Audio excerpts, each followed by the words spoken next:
What if I told you building 3D games is easy and literally you build 3D games without even coding? This game engine handles everything you need to know: lighting, physics, collision, and whatever you need to know when creating 3D games.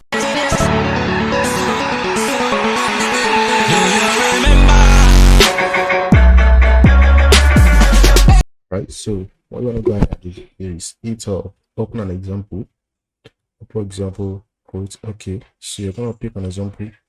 So for this case, we're going to be building an FPS game, first person shooter. So go ahead and click on first person shooter. Click on OK. You want to go ahead and take a look at the environment. It's basic. Use your mouse to navigate through everything. You can see. Use the left click to rotate, use the right click to zoom in, zoom out, and use your mouse wheel to zoom in like this and zoom outside. Alright. Good. You can use the directional key to like move it how you want. Right.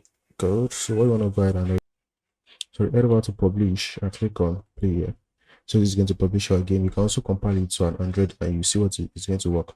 So we have it here. We can go ahead and just move around. There's no basic shooting there, but every movement is working. You can jump and you can do all sort of things. As you can see, this activity is kind of fast. Alright, so basically everything needed for a FPS game is in this place right here. As you can see.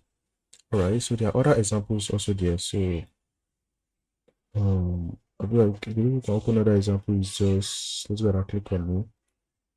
Click on open example again and let's take a look at the third person shooter. Let's take a look at the effects.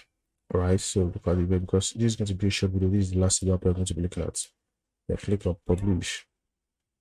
You can go ahead and look at it. So you can use right click to shoot, then use the normal WASD to move.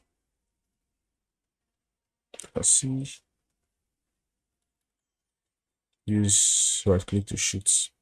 Alright, so basically that is it. If you want to be a 3D game that is like not so stressful without coding, you can go ahead and use CopperCube, which is easy to use. If you want a tutorial on how to do this with CopperCube, make sure you comment down below and I'm going to make a video. See you next time.